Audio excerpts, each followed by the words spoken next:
Bismillahirrahmanirrahim. Dengan nama Allah yang Maha Pengasih, Maha Penyayang. Alif Lam Mim. Alif Lam Mim, yang mengetahui maksudnya Allah. Dzalikal kitabu la raiba fihi hudal lil muttaqin.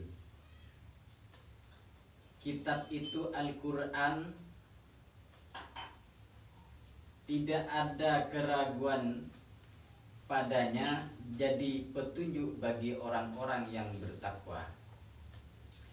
Alladzina yu'minuna bil ghaibi wa yuqimuna sholata wa mimma razaqnahum yunfikun. Yaitu orang-orang yang beriman, percaya kepada yang gaib, mendirikan sembahyang dan menafkahkan sebagian rezeki yang kami berikan kepada mereka.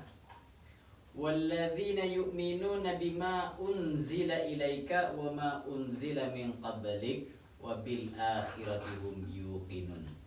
Dan orang-orang yang beriman kepada kitab yang diturunkan kepada engkau Muhammad dan kitab-kitab yang diturunkan sebelum engkau, sedang mereka itu yakin akan adanya hari akhirat. Ulaika ala hudam min rabbihim wa ulaika humul muflihun.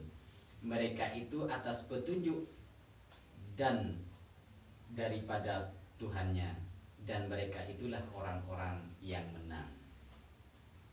Kemarin Alif Lam Mim ya. Sekarang dzalikal kitabu la raiba fihi hudal lil muttaqin. Yang saya terangkan, saya jabarkan masalah hudannya.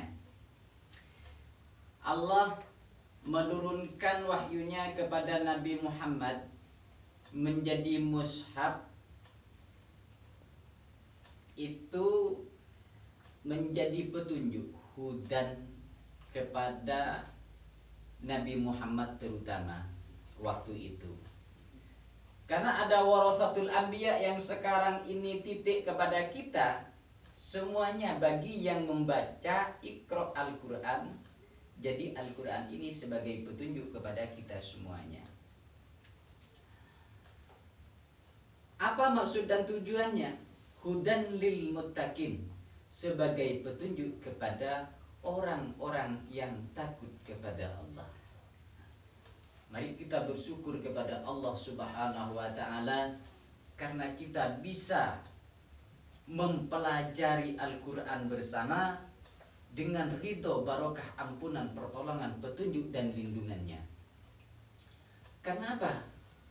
Al-Quran sangat jelas sekali bahwa di sini diterangkan oleh Allah lewat firman-Nya, la raiba fihi hudal lil muttaqin, yang tidak ada keraguannya lagi.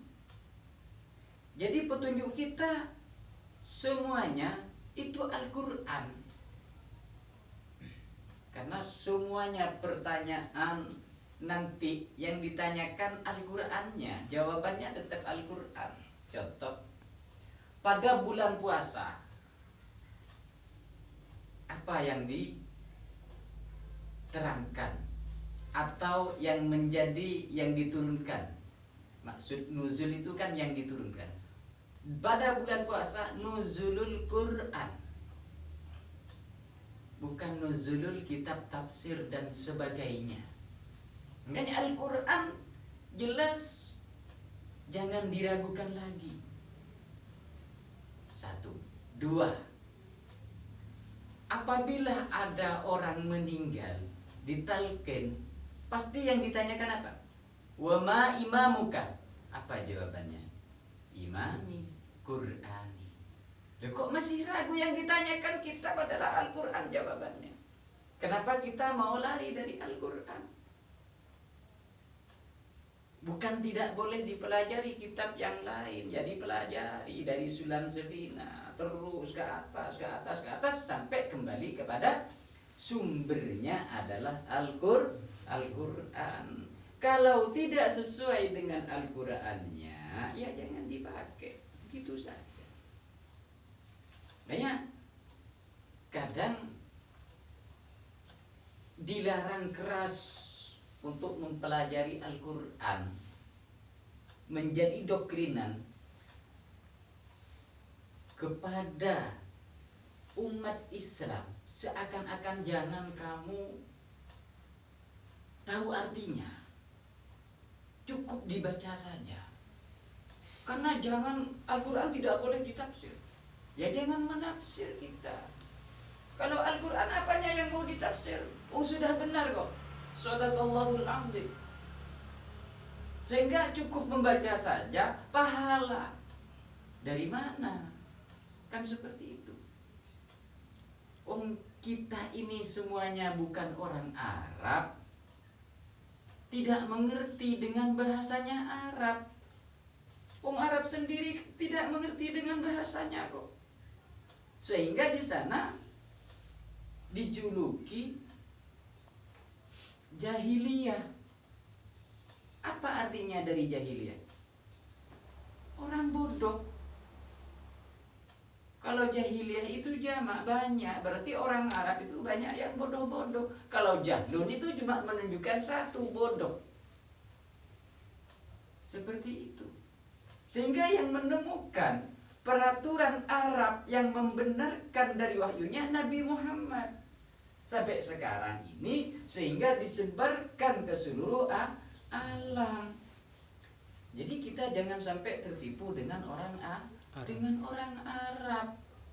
Kita harus tahu apa maksud dan tujuannya, karena di sini dikasih tahu Al-Quran ini adalah hudan, petunjuk untuk menuju Allah. Di situ. Nah, kalau kita tidak mengerti dengan petunjuknya, petunjuk ini sama dengan alamat. Contoh, kita diberi alamat tulisan bahasa Inggris, jangankan membaca. Walaupun tahu membaca tapi artinya tidak tahu, kira-kira nyampe kepada tujuan apa tidak?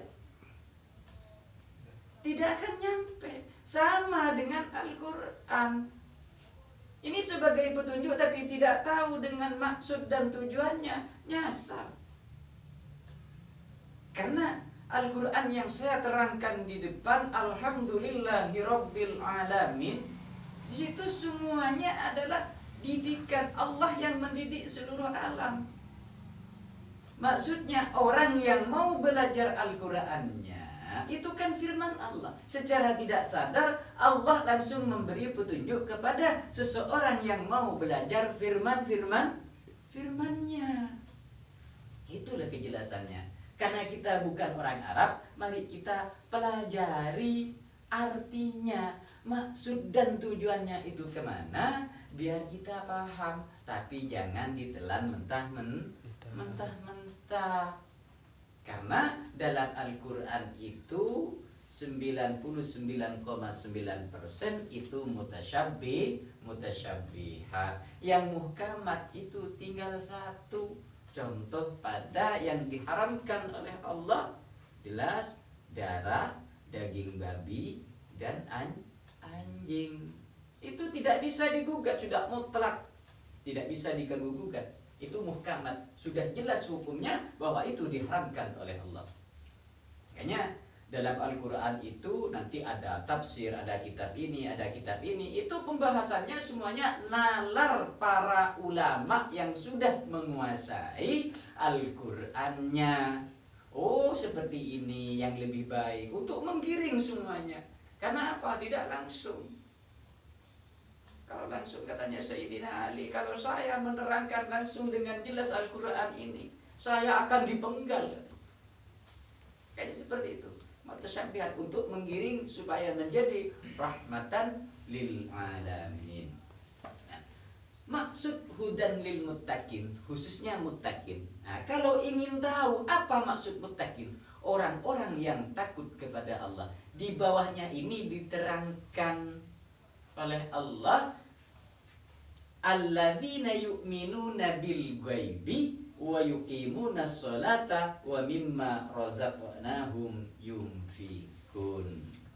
Nah, di sini yang dimaksud orang-orang yang yang takwa, orang yang percaya, yang iman kepada gaib dan mengerjakan sholat dan menafkahkan sebagian rezekinya kepada ku anfusakum wa ahlikum naro. Apabila anfusakum ini cukup, nah, tetangga kita lihat anak istri sudah cukup, tetangga yang kekurangan makan, infakkan, nafkahkan kepada mereka-mereka yang kelaparan.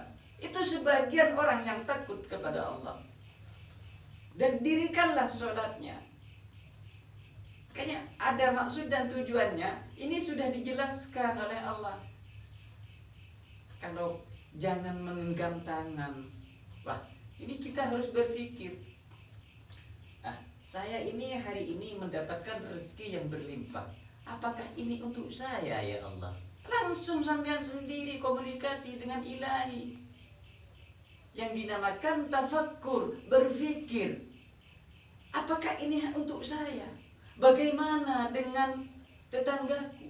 Kalau kita kaji, semuanya berasal dari kalimat wahidun. Dari satu. Adalah adamiyah. Karena keinginan Adam, muncullah Hawa. Jadi dua, Adam dan Hawa sampai sekarang ini. Cuman karena dengan kesombongan manusia yang disusupi oleh iblis, jin dan setan, akhirnya menjadi bercerai-berai. Dikasih ilmu, sombong dengan ilmu pengetahuannya.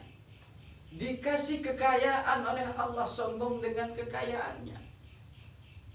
Bermacam-macam kesombongan tersebut, sehingga apa? Menjadi kufur, ingkar kepada Allah, tidak lagi amanu kepada peraturan yang sudah tersurat dalam Al-Qur'annya.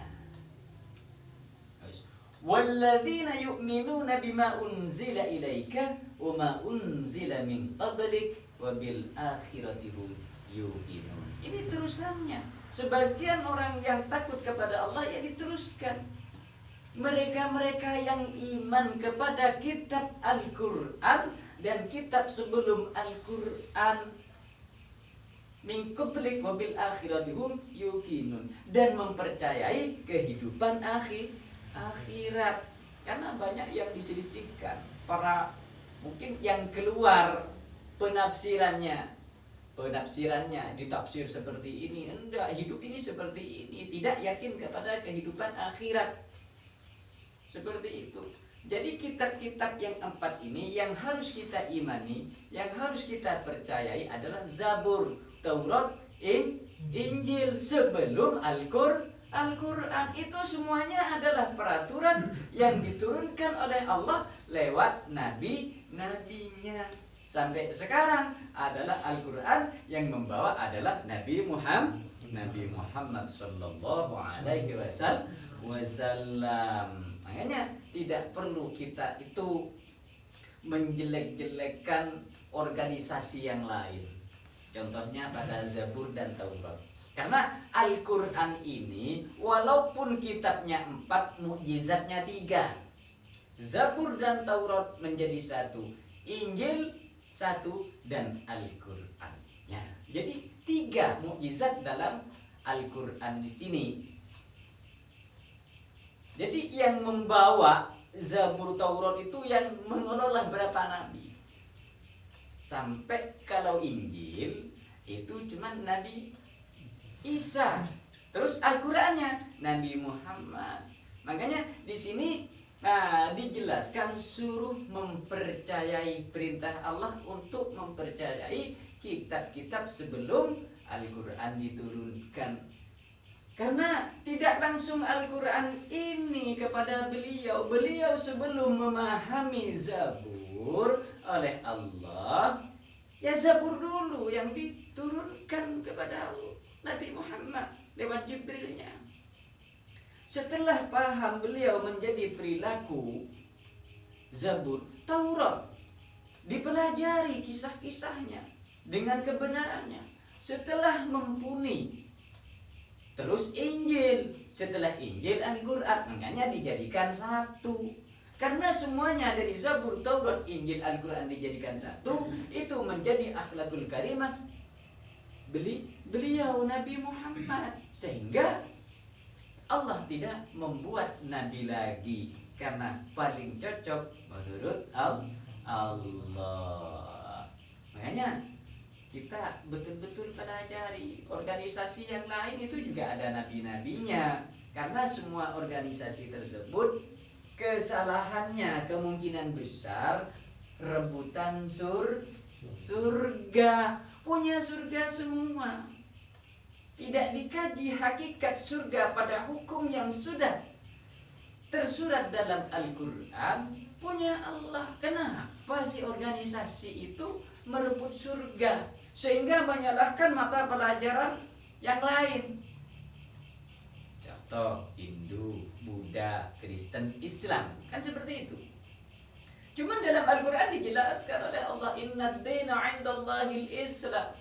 Agama yang paling benar menurut Allah adalah agama Islam. Nah, Islam yang bagaimana yang kita harus pelajari. Nah, seperti itu. Makanya juga Rasulullah bersabda di situ, Islam yang bagaimana? Dari pemecahan. Makanya Al-Quran dipecah umat Islam ya. Pertama terpecah menjadi 71 golongan. Yang benar satu. 72 golongan yang benar satu. Sampai sekarang 73 golongan yang benar satu. Islam yang bagaimana? Sekarang semuanya organisasi pada Islam garis besarnya sudah banyak aliran. Tapi yang benar satu. Lah yang mana semuanya rebutan? Saya yang paling benar menurut NU organisasinya. Menurut Muhammadiyah yang benar. Menurut Thariqah Tijaniyah ini yang benar. Naksabatiyah dan sebagainya ini yang paling benar. Bukan seperti itu. Islam yang bagaimana? Itu yang harus kita kaji yang sebenarnya. Saya kutip sedikit, Islam yang menurut keterangan bagian para imam, filosofinya, terus semuanya, orang yang memasrahkan diri kepada Allah itu yang paling benar, bukan yang merebut organisasi, karena semuanya itu tidak punya surga. Jangan direbut surga tersebut, karena surga adalah milik Allah. Jadi rebutlah tatanan peraturan yang tersurat dalam Al-Qur'annya. Urusan surga besok Allah yang memutuskan. Surga neraka ya Allah yang memutuskan.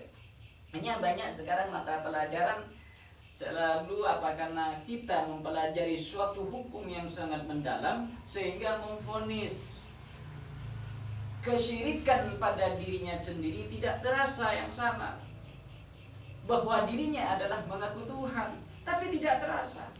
Contoh seperti ini, karena melihat sebuah keburukan yang di dalam hukum yang diterangkan bahwa itu adalah orang yang mengerjakan kebaikan itu surga dan kejelekan itu neraka, memvonis kamu itu neraka tempatnya, kamu surga.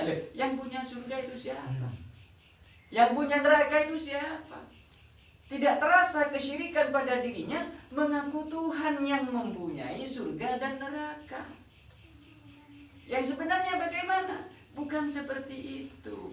Ditata, diberitahu bahwa ini adalah jelek, ini adalah bagus, bukan diputuskan. Sehingga apa nantinya? Orang yang berbuat kejelekan karena sudah divonis neraka tidak mau bertobat. Saya sudah neraka kok tempatnya. Bagaimana? Akhirnya membuat kerusakan alam. Bukan divonis seperti itu. Beliau lemah lembut mensyiarkan Al-Qur'annya. Sedikit hikayah contoh di waktu beliau dalam hikayahnya yang dihantam oleh orang kafir sehingga pabelejen kalau Maduranya, sinunnya itu patah Sampai malaikat Jibril menanyakan kepada Rasulullah, "Hai Muhammad, ini gunung Uhud saya bongkar, saya timpahkan kepada orang-orang kafir tersebut." "Jangan Jibril." "Kenapa Muhammad?" "Itu karena tidak tahu. Seandainya tahu tidak." Jangan. Saking sabarnya beliau. Nah itu jangan dijadikan hikayat, bukan memvonis orang yang bekerja jelek neraka. Nah di situ nanti Nabi Muhammad sendiri sebagai teladan tidak seperti itu. Kenapa Muhammad? Beliau tidak iman, mungkin putranya tidak iman, mungkin cucunya tidak iman, mungkin turun pinurunnya bisa iman. Jibril. Nah disitulah Nabi Muhammad yang mendapatkan gelar Habibullah. Kesabarannya. Jadi sabar itu bukan hanya menjadi bahasa. Jelas innallaha ma'as sabirin. Sesungguhnya Allah bersama dengan orang-orang yang sabar. Yang sabar bagaimana? Saya sudah sabar, tapi ngeruweng, ya, nyacang. Sabar katanya. Bukan. Sabar itu sesuaikan dengan perilaku kita semuanya. Baru namanya bersama dengan Allah. Jadi arsyihnya di situ supaya betul-betul diduduki oleh firman-firman Allah. Mari jangan kita menyimpang dari Al-Quran. Jadi kitab hadis, kitab yang lain kita pelajari bersama, kembalikan kepada Al-Qurannya. Mudah-mudahan ini bermanfaat. Akhirul kalam, wassalamualaikum warahmatullahi wabarakatuh. Waalaikumsalam. Subhan